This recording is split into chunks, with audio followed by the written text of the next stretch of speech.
বোন আমার, যার কাছে তুমি নেই তার কাছে পৃথিবীর কোনো সম্পদ নেই। বোন আমার, 12 বছর 15 বছর বয়সে তুমি কেন বিবাহের পূর্বে আরেকজনকে তোমার শরীর ধরতে দাও? আর যুবক ভাই আমার, কি বলিস কি তুই? এই পৃথিবী আর পৃথিবীতে যা আছে এর চেয়ে মূল্যবান হচ্ছে এই মেয়েটা। তুই এরকম মূল্যবান একটা জিনিস ওর ধরে ছুঁয়ে তুই ওকে ওর মূল্য কমিয়ে দিবি?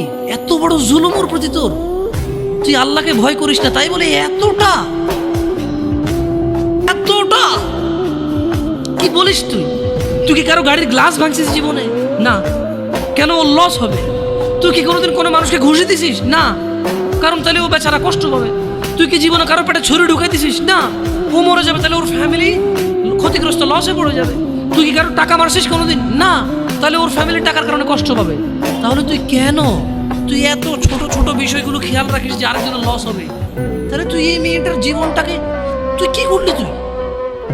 তুই পুরো পৃথিবী আর পৃথিবীতে যা আছে সবকিছু বিক্রি করলে যে সম্পদ হবে, সবকিছু অর্জন করলে যে অর্জন হবে, এর চাইতে মূল্যবান তুই ওকে সতীত্ব থেকে বের করে নিয়ে আসলি।